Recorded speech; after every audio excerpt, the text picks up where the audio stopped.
students, my name is Shakti and I am an English lecturer since last 20 years, and today we will summarize the text The Tiger King.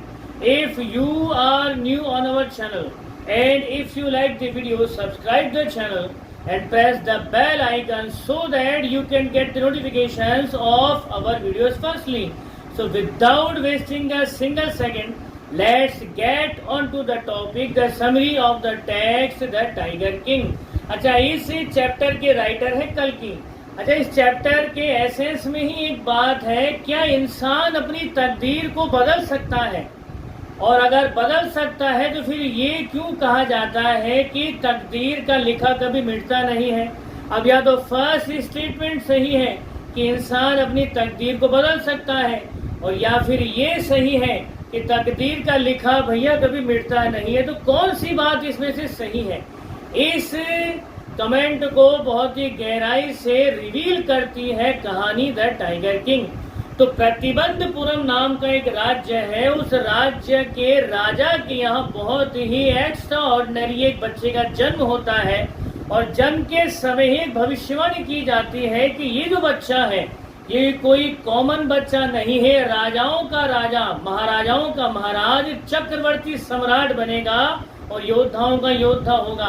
तो जब ये भविष्यवाणी astrologer के द्वारा की गई तो 10 दिन का जो इन्फेंट जंग बहादुर था उसने अपनी तुतलाती स्क्वीकी जबान में उस चीफ एस्ट्रोलॉजर से पूछा उसकी मौत का कारण क्या होगा। तो एस्ट्रोलॉजर ने कहा था कि ये बच्चा जो है बुल आवर में पैदा हुआ है, और बुल और टाइगर दोनों जो है जानी दुश्मन होते हैं, तो इस बच्चे की जो मौत का कारण होगा वो एक टाइगर ही होगा।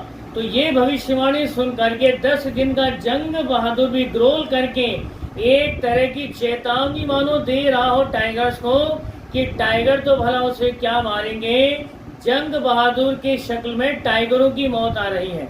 तो ये बहुत ही एक्स्ट्रा ऑर्डिनरी इवेंट था टाइगर किंग यानी जंग बहादुर के जन्म को लेकर के, और इसके बाद कोई एक्स्ट्रा ऑर्डिनरी ऐसा इवेंट उनके जीवन में सुनने को नहीं आया।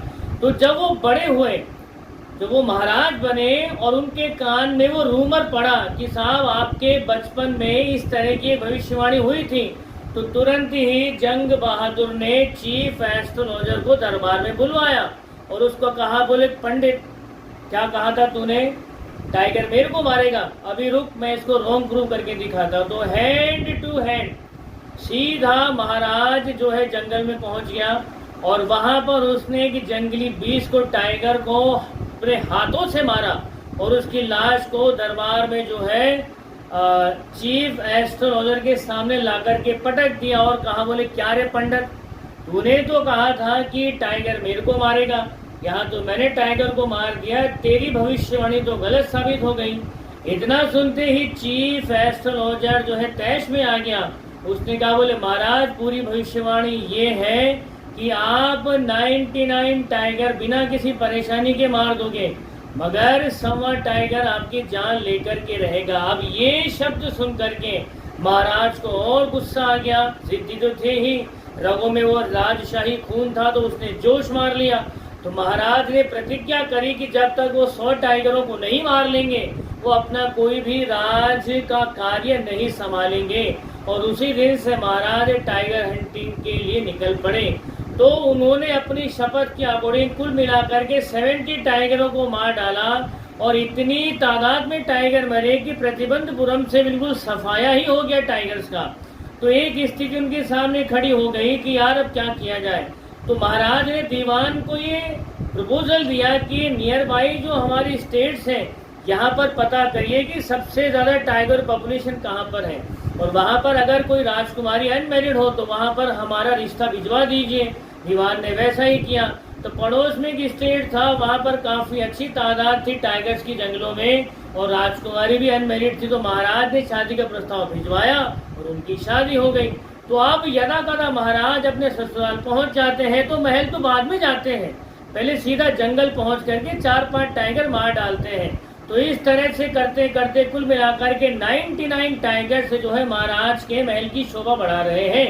लेकिन अभी भी एक टाइगर बचा हुआ है महाराज की 100 की काउंटिंग को पूरा करने के लिए, लेकिन वो टाइगर कहीं मिल नहीं रहा। तो ये तो था टाइगर हंटिंग का सीन, लेकिन इस टाइगर हंटिंग की वजह से ही महाराज का राज्य उनके हाथ से जाते जाते बचा था। सीन ये है कि एक high rank British officer Durai Pratibandapuram में किसी काम से आता है, और जब उसे पता चला कि प्रतिबंधपुरम के महाराज टाइगर हंटिंग कर रहे हैं, तो दुरई ने महाराजा प्रतिबंधपुरम को एक प्रपोजल भिजवाया कि वो भी टाइगर हंटिंग करना चाहते हैं। लेकिन महाराज जंग बहादुर ने तो अपने पूरे राज्य में अनाउंसमेंट करवा रखी थी कि टाइगर हंटिंग तो बहुत दूर की बात है, अगर किसी ने टाइगर पर कंकड़ भी फेंक दिया तो उसकी सारी जमीन जायदाद जब्त कर ली जाएगी और उसे जेल में डाल दिया जाएगा। तो यहाँ तो टाइगर हंटिंग की बात कर रहा था दुरई, तो उसने दुरई को बहुत ही डिसगस्टिंग और डिसरेस्पेक्टिंग वे में मना किया। अब जाहिर सी बात है, अंग्रेजों का जमाना था, अंग्रेजों की पावर थी, अंग्रेजों के रहमो करम पर ही तो सारी की सारी रियासतें चलती थी। ऐसे में किसी अंग्रेज ऑफिसर को ना कह देना, ये तो भाई साहब उसका बहुत बड़ा इंसल्ट हो गया, और इस तरह से ना कहा कि उसका ईगो हर्ट हो गया। तो उसने भी कसम खा ली थी कि अब तो वो उसको मिट्टी में मिला करके रहेगा। जब महाराज का ईगो गुस्सा थोड़ा शांत हुआ, तब उनको समझ में आया कि उनसे कितनी बड़ी गलती हो गई है। तो उसने दीवान से कंसल्ट किया, बोले दीवान साहब यार गलती हो, क्या करें। तो दीवान ने समझाया कि महाराज अब एक काम करिए, दुरई सिनी यानी दुरई की जो वाइफ है, आप उसको कन्वेंस करिए, उससे गहनों का बड़ा शौक है, तो आप उसको कन्वेंस करके कहिए कि दुरई को वो कुछ भी ऐसा करने से रोके जो आपके हित में ना हो। तो उसने कलकत्ता के एक मशहूर ज्वेलर को एक ऑर्डर दिया शानदार सी रिंग्स बनाने का। कुल मिलाकर के 50 के समथिंग रिंग्स जो है पहुंचती है प्रतिबंधपुरम महाराजा के पास में, और इन रिंग्स को सीधा भिजवा दिया गया दुरई सिनी के पास में। उनको लगा कि दुरई सिनी को एक आध रिंग रख करके बाकी लौटा देगी, लेकिन हुआ इसका उल्टा। उसने पूरी की पूरी रिंग्स को रख लिया और महाराजा को एक पत्र लिखा कि आपके उपहार के लिए धन्यवाद, आप जैसा चाह रहे हैं वैसा ही होगा, दुरई आपके अगेंस्ट कुछ नहीं करेगा। तो कुल मिलाकर के 3 लाख रुपए की चपत तो लगी महाराज को, लेकिन राज्य छीनने से बच गया। तो सवा टाइगर महाराज को मिल नहीं रहा था, अब कहाँ ढूंढे, क्या करें क्या नहीं करें पता नहीं चल रहा था। अब सवा टाइगर नहीं मिलने की वजह से महाराज का जो पागलपन था, उनका जो सड़कीपन था, वो 7वें आसमान पर था। तो आए दिन कोई ना कोई कोर्टियर, कोई मंत्री, कोई कर्मचारी उनके गुस्से का शिकार बनता रहता था।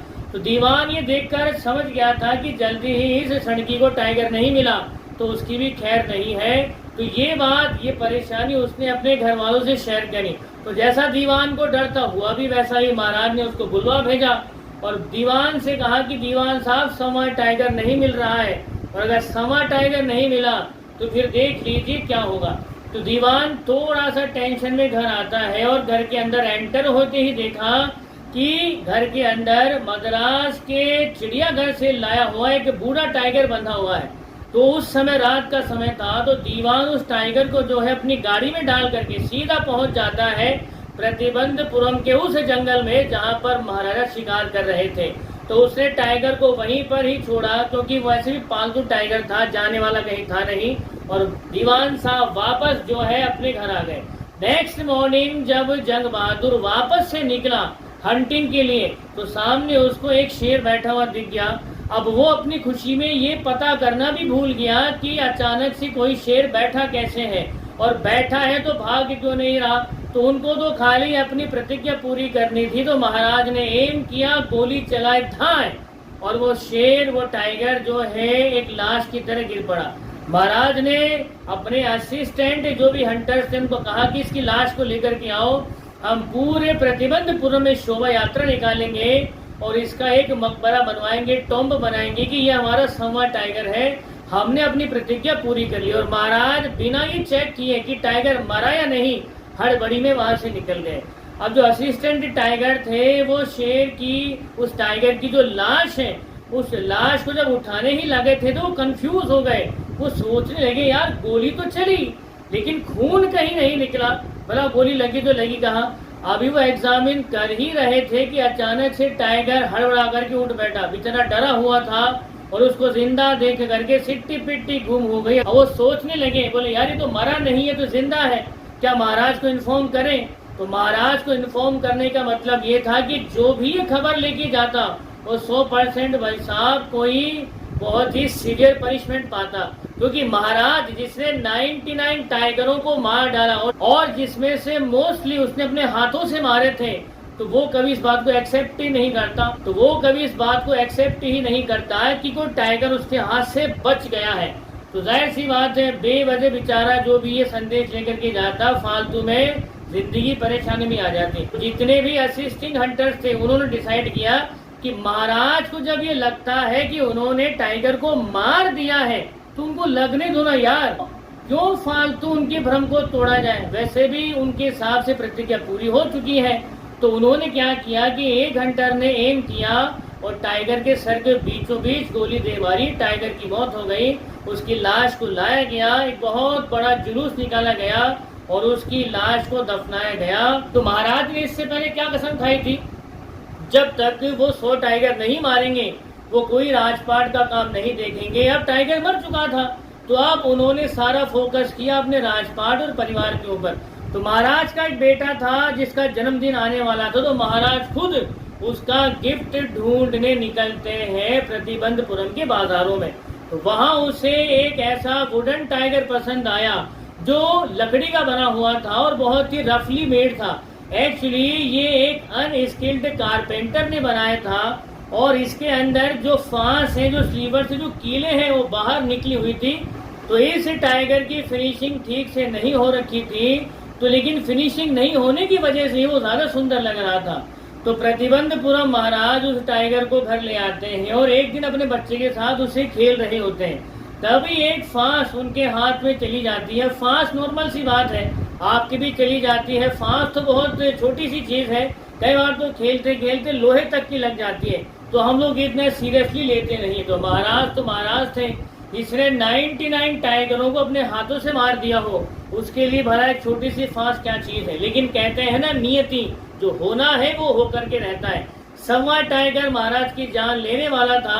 अब ये 1.25 टाइगर कोई लकड़ी का भी हो सकता था, कोई खिलौना भी हो सकता था, कुछ भी हो सकता था, लेकिन 1.25 टाइगर उनके सर पर मौत बन करके लटक रहा था। तो वो फांस जो महाराज के हाथ में घुसी, उसकी वजह से महाराज को हुआ सेप्टिक, पूरे हाथ में पस पड़ गई, मवाद फैल गया। कंडीशन इतनी ज्यादा सीरियस हुई कि मद्रास से सर्जन्स की एक टीम को, ब्रिटिश सर्जन्स की एक टीम को प्रतिबंधपुरम बुलाना पड़ा और उस टीम ने महाराज को ऑपरेशन किया ओटी के अंदर। और जब वो उस ऑपरेशन थिएटर से बाहर निकले तो सबके चेहरों के ऊपर एक सेटिस्फेक्शन था, एक संतोष था कि ऑपरेशन कामयाब रहा, महाराज मर गए। जी हाँ मर गए हैं। तो इन शब्दों के साथ ही चैप्टर हमारा एंड होता है। लेकिन इन शब्दों का मीन था क्या, अगर आपको ये जानना है तो प्लेलिस्ट के अंदर इस चैप्टर का इन डेप्थ एनालिसिस दिया हुआ है। उस वीडियो को देखें तो आपको डिटेल में पता चलेगा कि आखिर सर्जन्स ने ये बात क्यों कही थी। तो आज की क्लास में इतना ही, हम फिर मिलेंगे किसी और चैप्टर की समरी के साथ में। तब तक आप खुश रहिए, मुस्कुराते रहिए। जय हिंद, जय भारत, वंदे मातरम।